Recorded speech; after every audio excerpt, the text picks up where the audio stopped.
Olá, aluno, tudo bem? Eu sou a professora Beatriz, sou nutricionista e a aula de hoje é sobre saúde e a segurança do trabalho. Esse é um assunto que não cai um grande volume de questões na prova, mas tem aparecido nas últimas provas de residência e esse assunto tem várias regulamentações que tratam sobre saúde e segurança do trabalhador. Então, a gente tem uma regulamentação específica para EPI, outra regulamentação para a questão de atestado, outra regulamentação para a questão de riscos físicos, químicos, que o trabalhador está exposto. Então, à medida que a gente for resolvendo as questões, eu vou trazendo aí essas resoluções para a gente conseguir aí contextualizar as alternativas. Então, a primeira questão, com relação à saúde e segurança do trabalho, julgue os itens a seguir. Os trabalhadores com feridas ou lesões nos membros superiores só podem iniciar as respectivas atividades após avaliação médica obrigatória, com emissão de documento de liberação para o trabalho. Correto. Então, todo trabalhador de uma unidade de alimentação e nutrição, quando tem alguma lesão, alguma ferida, ele deve passar para o médico do trabalho para retornar aí as suas atividades. Então, a regulamentação que trata sobre esse assunto é a NR 32, que tem por finalidade estabelecer diretrizes básicas para a implementação de medidas de proteção de segurança e saúde dos trabalhadores do serviço de saúde, bem como daqueles que exercem atividade de promoção e assistência à saúde em geral. Então, lá dentro dessa regulamentação, traz justamente o que a alternativa trouxe. Igualzinho, os trabalhadores com feridas ou lesões nos membros superiores só podem iniciar suas atividades após avaliação médica obrigatória e com emissão de documentos para liberação aí às suas atividades. Aos trabalhadores é facultado deixar o local de trabalho com as vestimentas utilizadas nas próprias atividades laborais, desde que elas estejam higienizadas antes do próximo uso. Não, gente, na verdade, regulamentação que trata sobre essa questão de uniforme, de vestimenta do colaborador, do indivíduo, é a mesma que a gente tratou aí sobre a questão de lesões, e lá diz que qual é a responsabilidade do empregado e qual que é a responsabilidade do empregador relacionado à vestimenta, aos uniformes. Então, a vestimenta ela deve ser fornecida aí sem ônus para o empregado. Então, quando a gente inicia um trabalho, a empresa deve oferecer esse uniforme sem nenhum custo. Os trabalhadores não devem deixar o local de trabalho com os equipamentos de proteção individual e as vestimentas utilizadas para suas atividades laborais. Então, por isso que a nossa questão lá está errada. O empregador deve providenciar locais apropriados para fornecimento de vestimentas limpas e deposição das usadas. Então tem que ter aí um vestiário para que o colaborador ele consiga aí se vestir e também depois, quando sair do trabalho, retirar essa roupa. Tem alguns locais que você não leva o uniforme para casa, então ele tem que ter uma estrutura para isso. Então isso é uma responsabilidade aí da empresa. Então, mais uma questão. De acordo com a norma regulamentadora N6, então vocês estão vendo que esse assunto tem várias normas que tratam sobre saúde e segurança do trabalho. E aqui nessa questão já traz o conhecimento sobre equipamento de proteção individual, os EPIs. Então, cabe ao empregador fornecer somente itens aprovados pelo órgão nacional competente em matéria de segurança e saúde do trabalho e ao empregado responsabilizar-se pela sua guarda e conservação. Exatamente. Então, a empresa ela vai fornecer os equipamentos de proteção individual para aquele colaborador e cabe ao colaborador, então, guardar, zelar, armazenar aí de forma adequada para manter aí o bom uso daquele equipamento. Então, como eu falei para vocês, na própria questão trouxe que a regulamentação aí que trata sobre esse assunto é a NR6. Então, considera-se equipamento de proteção individual todo dispositivo ou produto de uso individual utilizado pelo trabalhador destinado à proteção de riscos suscetíveis e que venha ameaçar a segurança e saúde do trabalho. Então, o que é uma EPI, por exemplo, dentro de uma cozinha? Aquelas luvas de aço que geralmente é utilizado para aquele trabalhador, aquele colaborador que trabalha em açougue, né, na parte do açougue. Tem aqueles casacos térmicos que é utilizado para aqueles colaboradores que entram na câmara fria, que a temperatura é menos 18 graus, então a empresa deve fornecer equipamento, né, essa vestimenta adequada. Aquelas botas antiderrapantes também é um EPI que deve ser fornecido aí pela empresa. E Como a gente viu anteriormente, a empresa ela é obrigada a fornecer de forma gratuita esses EPIs adequados para o risco em perfeito estado de conservação e funcionamento nas seguintes circunstâncias. Sempre que as medidas de ordem geral não ofereçam completa proteção contra os riscos de acidente de trabalho ou de doenças profissionais, quando as medidas de proteção coletiva estiverem sendo implementadas ou para atender uma situação de emergência. Quem vai avaliar isso, geralmente as empresas elas têm um setor específico para isso, que se chama CIPA ou SESMIT, que são essas duas nomenclaturas aqui. Tem algumas empresas que têm essas duas comissões, tem algumas empresas, às vezes, que têm só a CIPA, né, que é uma Comissão Interna de Prevenção de Acidentes.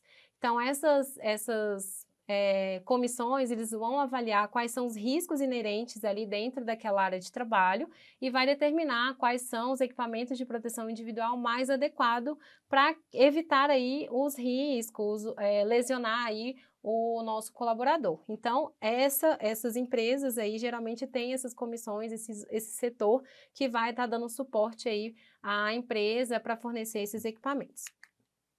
Então, cabe ao empregador, em relação a esses equipamentos, adquirir o adequado risco de cada atividade, né? Então, entender qual que é o risco para, a partir daí, nortear qual é o tipo de equipamento, exigir o seu uso, fornecer ao trabalhador somente aprovado pelo órgão nacional competente em matéria de segurança e saúde do trabalho. Então, cada tipo de EPI existe uma regulamentação específica que aprova a qualidade daquele produto. Então, a gente só pode fornecer esses alimentos que têm esse selo de qualidade. Orientar e treinar o colaborador sobre o uso adequado, guarda e conservação. Então, por exemplo, uma vez eu entrei numa empresa que eles trouxeram aí quais são as recomendações de utilização daquele equipamento, qual é o cuidado que eu tenho que ter, como eu vou higienizar, para tudo isso com o objetivo de manter aí o bom uso, né? O uso adequado, a guarda e conservação daquele equipamento. Substituir imediatamente quando for danificado ou extraviado. Então, isso ele deve fazer sem ônus também ao empregado. Responsabilizar-se pela higienização e manutenção periódica, isso já trata mais quando é um equipamento da unidade. Comunicar ao Ministério do Trabalho qualquer irregularidade observada. Então, por exemplo, eu forneci um EPI para um colaborador que tem o selo de qualidade, mas durante a operação você percebeu que houve alguma falha com aquele equipamento. Então, você pode reportar ao Ministério do Trabalho sobre isso para se fazer alguma investigação se for necessário. Registrar o seu fornecimento ao trabalhador, podendo ser adotado livros, fichas ou sistema eletrônico. Então, sempre quando a gente recebe um equipamento, a gente assina a data, assina que está recebendo, que foi informado sobre o correto uso daquele equipamento. E então, as responsabilidades do trabalhador é o quê? Utilizar, obviamente, para as finalidades que se destinam, tá? Então, eu não vou utilizar um óculos de EPI que eu tenho que utilizar na cozinha, não vou utilizar com o paciente, por exemplo. Então, a gente tem que ter essa diferenciação aí para cada tipo de equipamento. Responsabilizar-se pela sua guarda e conservação, comunicar ao empregador qualquer alteração que o torne impróprio para o uso, então quebrou, por exemplo, algum equipamento, você deve reportar à empresa para que seja feita aí a sua substituição. Cumprir as determinações do empregador sobre o uso adequado. As normas, vamos a mais uma questão. As normas regulamentadoras relativas à segurança e medicina do trabalho são de observância obrigatória pelas empresas privadas e públicas, por órgãos públicos da administração direta e indireta, bem como pelos órgãos e poderes legislativo e judiciário que possuam empregados regidos pela CLT. Questão está correta. Então, essas normas regulamentadoras, ela não trata só para empresas públicas ou só para empresas privadas. Não. Independente aí da forma de contrato que se é feito, independente se é público ou privado, a gente deve atender essas normas regulamentadoras, levando sempre em consideração a questão da segurança do trabalhador. Considerando treinamentos a respeito de segurança do trabalho e de doenças transmitidas por alimentos, julgue os itens a seguir. Para evitar acidentes de trabalho e doenças profissionais, é necessário um conjunto de medidas técnicas, educativas, médicas e psicológicas empregadas para preveni-los de qualquer e eliminando também as condições inseguras do ambiente quer instituindo e conscientizando os trabalhadores quanto às práticas preventivas. Então, a questão está correta. Geralmente, nas instituições, se faz treinamentos tanto sobre a questão de uso correto de equipamentos, se fazem reciclagens, e também é feito muitos treinamentos relacionados aos próprios riscos ali daquele ambiente para evitar aí, qualquer ocorrência à saúde, relacionada à saúde do colaborador. Então, reforça em relação às barreiras de segurança. Então, esses treinamentos aí é bem comum dentro das instituições. Já dizia isso lá em Abreu, que é um autor bem conhecido, que trata sobre unidade de alimentação e nutrição, vários assuntos ele traz, e ele também já tratou sobre essa questão de evitar acidentes. Então, a gente consegue evitar acidentes através de treinamento, barreiras de segurança, equipamentos de proteção individual. Então, tudo isso aí deve ser colocado dentro de um planejamento de uma unidade de alimentação e nutrição. São exemplos de equipamentos de proteção individual que podem ser utilizados no serviço de alimentação. Bota PVC, luva de malha de aço e luva térmica. Correto. Então, essas são algumas opções aí de EPI. É responsabilidade do empregado substituir a EPI danificado ou extraviado. Não, tá errado. Não é o empregado, é o empregador. Empregador que deve estar fazendo essa substituição. Cabe ao empregado responsabilizar-se pela guarda e conservação do seu EPI. Então, correto, realmente é responsabilidade do colaborador, do empregado aí cuidar da conservação daquele equipamento. Os locais de trabalho, pela própria natureza da atividade desenvolvida e pelas características de organização, relações interpessoais, manipulação ou exposição a agentes físicos, químicos, biológicos, situações de deficiência ergonômica ou os riscos de acidente, pode comprometer a saúde e segurança do trabalhador, que já é outra norma regulamentadora que trata sobre essas questões de risco no trabalho, no local de trabalho. Considerando saúde e segurança do trabalho, julgue os itens a seguir. O trabalhador de um serviço de alimentação pode estar exposto a riscos físicos como poeira, vapores, produtos químicos e risco químico como resíduo, umidade e calor. E aí, vocês acham que tá certinho todos esses tópicos que foram colocados na questão? Na verdade, eles trocaram, né? Então, vamos ver aqui o que é risco físico, químico, biológico, ergonômico, porque geralmente as bancas tendem a trazer esses conhecimentos aí, trocando aí essas palavrinhas, confundindo aí o candidato. Então, vamos lá. Primeiro, os riscos eles são classificados em riscos ambientais, que tem os riscos físicos, químicos e biológicos. Então, os riscos físicos, eles são fatores ou agentes existentes no ambiente de trabalho que podem afetar a saúde do colaborador, como ruídos, vibrações, radiações, frio, calor, pressões anormais e umidade. Já riscos químicos são substâncias aí que podem contaminar o ambiente de trabalho, provocando aí um dano à integridade física e mental do trabalhador. Então, a gente tem poeiras, fumos, névoas, neblinas, gases, vapores, substâncias ou outros compostos aí, produtos químicos que vai provocar um dano aí à saúde do colaborador. Geralmente, o que mais se confunde é o químico e o físico. Então, o que eu posso trazer aí de dica para vocês conseguirem memorizar e não errar mais em relação a isso?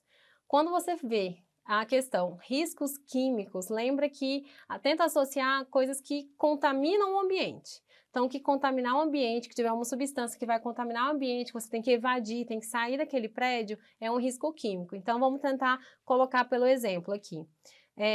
Poeira, névoa, neblina, gases, tudo isso vai contaminar o ambiente. Já o risco físico não tem essa característica de contaminar todo o ambiente. Ele vai ser uma situação aí externa que vai provocar aí um mal-estar para o colaborador. Então, ruído, vibração, radiação, frio, calor, então tem um contexto diferente, percebe? Já o risco biológico, ele está associado ao contato do homem com vírus, bactérias, protozoários, fungos, parasitas, bacilos ou outras espécies de micro-organismo. Então, é mais fácil. Biológico associa aí ao risco de espécies de micro-organismos, você já consegue matar a questão. A segunda classificação de riscos são os riscos ergonômicos, que está mais relacionado à questão de postura, por exemplo.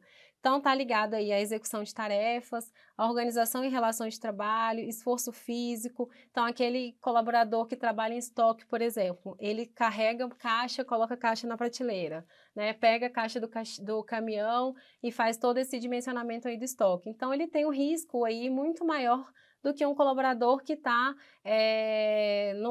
o risco dele, na verdade, é diferente de um colaborador que está na área de açougue, por exemplo, cortando ali, fazendo todo o pré-preparo de uma proteína. Então, são riscos diferentes. Então, a gente tem que trabalhar de formas diferentes com cada um. Então, o EPI de um vai ser diferente do EPI de outro. Então, a gente tem que ter essa visão na hora de trabalhar aí e direcionar esse colaborador. Então, esses riscos, a gente tem barreiras para esse tipo de risco. Então, por exemplo, tem coletes que se coloca para posicionar a postura mesmo e evitar aí o risco aí da coluna desse colaborador. Então, tudo isso é levantado por aquela equipe que a gente conversou inicialmente sobre o levantamento de riscos dentro de uma unidade. Então, aqui tem esforço físico intenso, levantamento e transporte manual de peso, mobiliário inadequado, posturas incorretas, controle rígido do tempo de produtividade, imposição de ritmos excessivos, trabalho em noturno, jornadas de trabalho prolongada, monotonia, repetição. Então, você está digitando ali o dia inteiro. Então, isso também é um risco ergonômico. Já os riscos acidentais, que é a nossa terceira classificação de riscos, tem algumas literaturas que trazem riscos de acidente e outras que traz risco mecânico. Então, se a prova trouxer um desses dois conceitos, essas duas nomenclaturas têm o mesmo conceito.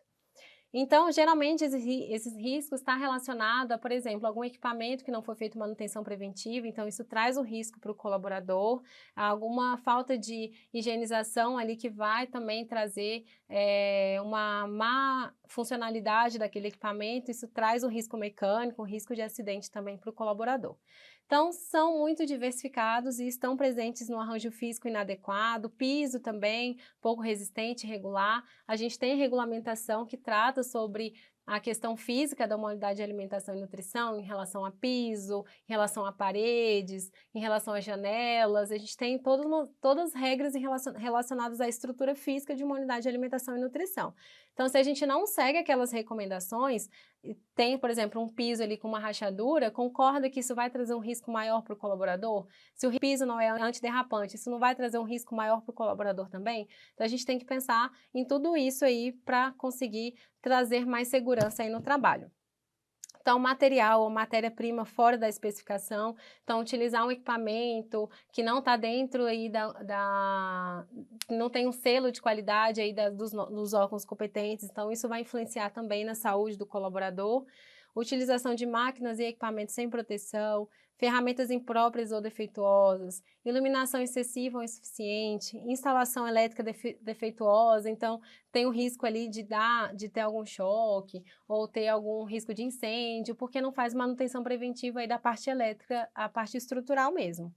Probabilidade de incêndio ou explosão, armazenamento inadequado, animais peçonhentos, então tem várias situações aí que também pode levar ao risco do colaborador. Eu trouxe um exemplo para vocês do mapa de risco que geralmente se tem. Isso não é só dentro de unidade de alimentação e nutrição, tá? Então, dentro de um hospital, por exemplo, a gente tem um mapa de riscos nos setores, numa UTI, numa unidade de internação, no centro cirúrgico, em todas as áreas se tem um mapa de riscos. E são esses riscos que a gente comentou: risco ergonômico, mecânico, risco físico, químico e biológico. Essas cores aqui não são cores que foram colocadas de forma aleatória, isso é padronizado. Então, todo lugar que você for que tiver um mapeamento de risco, o risco ergonômico vai ser amarelo, o risco mecânico vai ser azul, o físico verdinho, o químico vermelho e o biológico vai ser marrom. Então, eles colocam o mapeamento de uma forma que fica visualmente de uma forma que todo mundo que passa consegue entender ali essas regras. Então, aqui eu trouxe o mapa de riscos de uma cozinha mesmo. Então, a gente pode ver aqui na produção a gente tem risco físico, risco mecânico e também risco químico e risco ergonômico. Então, você olhando esse mapa de risco, o que você como empresa pode fazer como barreira para que esses riscos não venham aí lesionar a saúde do colaborador. Quais são os EPIs que são necessários, quais são as manutenções preventivas que precisam ser feitas, quais são as estratégias que você precisa implementar ali dentro da unidade para evitar que esses riscos aconteçam com o colaborador. Então, isso aqui é muito comum vocês visualizarem dentro das instituições. Mas, infelizmente, não são todas que têm, mas o recomendado é que se faça esse mapeamento. Então, a gente agora consegue resolver a questão sobre riscos, né? A gente viu que risco físico, no caso aqui, seriam ruídos, umidade e calor. E os riscos químicos seriam a poeira, o vapor e produtos químicos. Opa, aqui. Riscos físicos e riscos químicos. Então, ele trocou na questão, né?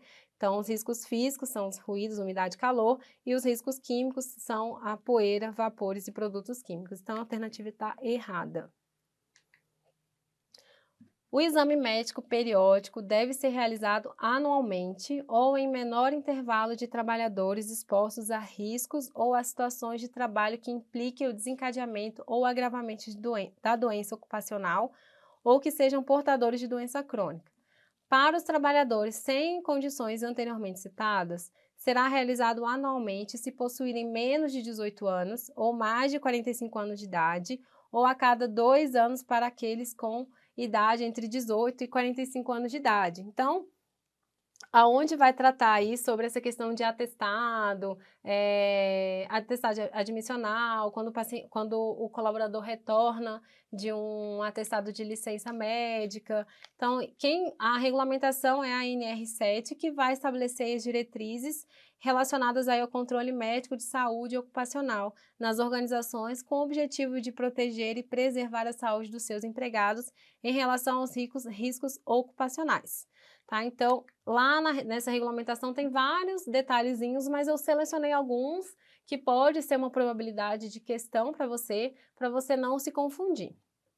Então, quando a gente deve pedir aí, quando é obrigatório o exame médico dentro de uma instituição. Exame admissional, então quando você entra numa instituição, você faz, em qualquer instituição, você precisa fazer um exame admissional. Algumas empresas têm o próprio médico do trabalho, tem essa estrutura, outras terceirizam esse serviço, tá? Então, ele já traz o encaminhamento. E isso é responsabilidade da empresa, você não deve pagar por esse atestado, né? Fazer aí de forma fora aí do que é encaminhado para você, da empresa que faz esse serviço para aquela instituição que você está ingressando. Exames periódicos também, então dependendo da sua atuação, tem locais que fazem exame a cada 6 meses, a cada 1 ano, a cada 2 anos, então vai depender aí do local de trabalho. Quando você retorna do trabalho, então, por exemplo, você deu um atestado aí superior a 30 dias, por alguma condição de saúde, quando você retorna para esse trabalho, você deve também passar pelo médico do trabalho para avaliar se você tem condição ou não de retornar. Mudança de riscos ocupacionais. Então, se você mudou de setor, você também precisa passar por uma avaliação. E, por último, fazer o exame demissional. Quando você sai da empresa, é obrigatório também fazer esse exame. O exame clínico, ele deve obedecer os prazos e as seguintes periodicidades. Então, o exame admissional, como o próprio nome já traz, né, é realizado antes que o empregado inicie suas atividades. Então, antes do seu primeiro dia de trabalho, ele já deve ser aí um dos documentos que ele leva para o RH para poder ingressar na empresa. No caso do exame periódico, o empregado que foi exposto a riscos ocupacionais, identificados e classificados ali naquele grupo de riscos que a gente viu anteriormente, indivíduos que têm doenças crônicas que aumentam a suscetibilidade de riscos, ele também precisa de uma periodicidade menor comparada aos outros colaboradores. Então, qual que é essa periodicidade? A cada ano, ou intervalos menores, dependendo aí da situação, dependendo da realidade daquela instituição. Então, eu trabalho num local, por exemplo, que existe um risco biológico inerente ao setor, então aqueles colaboradores fazem exames a cada 6 meses. Isso é uma regulamentação da própria empresa, tá? Então, como tem aqui, trata que, dependendo do tipo de risco aí do setor, a gente pode ter uma periodicidade menor. E de acordo com a periodicidade específica relativa ao empregado, aí como a gente falou, né? expostos a condições hiperbáricas. Então, cada instituição vai ter aí um período diferente. Para os demais trabalhadores que não têm aí um risco maior ou não tem nenhuma doença crônica associada, que aquele risco que ele vai tá mais exposto vai piorar essa condição clínica do próprio indivíduo, é feito de forma anual em colaboradores com menos de 18 anos e mais de 45 anos de idade, e a cada 2 anos para trabalhadores com 18 e 45 anos de idade, né, entre essa faixa etária. Então, nessa mesma instituição que eu trabalho, existem o setor que faz a cada 6 meses e outros colaboradores que faz a cada 2 anos, porque não tem aí nenhuma doença crônica, o seu ritmo de trabalho ali, as suas atividades não tem o risco aí muito elevado para aquele colaborador. No exame de retorno de trabalho, no caso aí, se você fica afastado por um período igual ou superior a 30 dias, independente do motivo do acidente, né, da causa ali daquele atestado, você deve fazer aí o exame de retorno do trabalho, tá? Então é importante também. E da mesma forma o exame demissional, ele deve ser feito até 10 dias contados a partir do término do contrato, podendo ser dispensado caso o colaborador já tenha feito esse exame num período menor de 135 dias, para organizações com graus 1 e 2 e menos de 90 dias para a organização com grau de risco 3 e 4. Então, lembra daquele mapeamento de risco, daquelas comissões, então se determina aí o grau de risco daquele setor e a partir daí se define esses prazos aí para fazer o atestado demissional. Então, a partir daí, com esse conhecimento relacionado a testado, a gente consegue resolver a questão. A questão está correta, né? Então, para trabalhadores que não têm condição, aí nenhuma condição clínica, não está mais exposto a nenhum risco, ele deve ser realizado de forma anual para colaboradores com 18 anos, entre 18 a 45 anos. E a cada 2 anos para aqueles entre 18 e 45 anos. Os equipamentos de proteção individual, descartáveis ou não, deverão estar à disposição em número suficiente nos postos de trabalho, de forma que sejam garantido o imediato fornecimento sem ônus ao trabalhador ou podendo-se onerar a reposição se previamente no contrato. Não, né, gente? A gente viu que não deve ter aí nenhum ônus para o empregado em relação à EPI, tá? Isso é responsabilidade do empregador. Acerca da manutenção da saúde e de segurança do trabalho, a fim de evitar a contaminação de alimentos e acidentes de trabalho, julgue o item a seguir. Os manipuladores de alimentos devem ter asseio pessoal, apresentando-se com uniformes compatíveis à sua atividade, conservados e limpos, que precisam ser trocados no mínimo semanalmente, usados exclusivamente na dependência interna do estabelecimento. Bom, gente, essa questão que tem uma palavrinha que está errada, toda ela está correta, mas a gente tem aqui no mínimo semanalmente? Não. As empresas, elas não têm essa periodicidade, a gente não troca o uniforme do colaborador por semana, né? A gente indica a melhor forma de conservação, né? E vai fazer essa troca, essa substituição aí à medida que for perdendo a qualidade daquele uniforme. Mas isso não é feito semanalmente, tá? Então a questão está errada. Os manipuladores de alimentos devem ser supervisionados e capacitados periodicamente, então os treinamentos que são feitos na instituição sobre higiene pessoal, manipulação higiênica dos alimentos, doenças transmitidas por alimentos e controle integrado de vetores e pragas urbanas. Essa questão aqui também está quase certa, mas eles colocaram aqui um tópico que não é um tema, digamos assim, de treinamento do colaborador, tá? Então, controle integrado de vetores e pragas urbanas, na verdade, é um TOP, né? Então, existe dentro das organizações, das unidades, né, de nutrição e alimentação, os POPs, que são documentos padronizados relacionados a controle de pragas. Então, isso não é um treinamento que é feito com o indivíduo. A gente treina o colaborador sobre higienização das mãos, higienização dos alimentos, conscientiza sobre doenças transmitíveis por alimentos, sobre higiene pessoal de modo geral. Isso são treinamentos, são temas que são abordados bem comuns dentro da unidade. Mas a gente não faz treinamento sobre controle integrado de vetores e pragas urbanas. Isso é um POP dentro da unidade. Então, por isso que a questão está errada. Quando apresentarem lesões que possam comprometer a qualidade higiênico-sanitária dos alimentos, os manipuladores dos alimentos devem realizar curativo, colocar luvas descartáveis e retornar às suas atividades de manipulação. A questão está errada. A gente não pode só fazer um curativo ali e voltar para o trabalho. A gente deve passar pelo médico do trabalho para avaliar ali a condição daquele indivíduo, para ver se ele tem condições de voltar às suas atividades. Ele não pode fazer isso ali por conta própria. Então, a questão está errada.